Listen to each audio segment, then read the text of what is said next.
இது சூல யோகம். சூல யோகம்ங்கிறதுனால ரொம்ப சிம்பிளாக நம்ம புரிஞ்சுக்கலாம். லக்னத்திலேருந்து 1, 2, 3 அப்படின்ற 3 வீட்டில் காலியாக இல்லாமல் ஏதாவது கிரகங்கள் இருக்கணும். அப்படி இருக்கிற பட்சத்தில் இது சூல யோகமாகும். இந்த யோகத்தினால என்ன பலன் அப்படின்னாக்கா, அவங்களுக்கு விரும்புகிற வகையில் அல்லது புதனும் கை கொடுத்துமேனா நிறைய பட்டங்கள் வாங்கலான்னு அர்த்தம். எல்லாரும் வாங்குவான்னு அர்த்தம் கிடையாது. நடைமுறையில் இது இல்லை, நான் பார்த்துருக்குறேன். இன்றைக்கி கூட ஒரு ஜாதகத்தை பார்த்தேன்.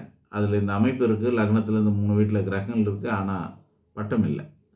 ஆக இது அதுக்கு வேறு காரணம், கல்விக்காரகனான புதன் கெட்டு போயிருந்தார். அதனால் கல்வி இல்லாமல் போயிடுச்சு. ஸோ இது யோகம். லக்னத்திலேருந்து 3 வீட்டுக்குள்ளே 3 வீட்லேயும் கிரகங்கள் இருந்தால் ஒரு சூல யோகம்னு பேர். இந்த யோகத்தின் காரணமாக கல்வி அல்லது அறிவுன்னு எடுத்துக்கலாம். அப்படி நல்லா இருக்கும்.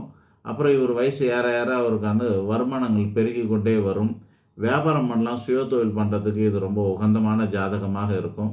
ஒரு 2 மைனஸ் பாயிண்ட், ஏதாவது பெரிய அளவில் ஆயுதங்களாலேயோ இல்லை விபத்துங்களாலோ காயம் ஏற்பட்டு அவர் உடம்புல எங்கேயாவது அதோட அடையாளம் மறையாமல் சாகிற வரைக்கும் மறையாத அளவுக்கு அடையாளம் ஏற்பட்டு போகலாம். அது ஒரு இது இருக்குது. அது மட்டும் இல்லாமல் அவர் ஒழுக்கத்து மேலெல்லாம் பெரிய நம்பிக்கை இல்லாதவரும் இருப்பார். ஒழுக்கத்தின் மீது அதிக நம்பிக்கை இல்லாதவராகளோ இருக்கலாம்.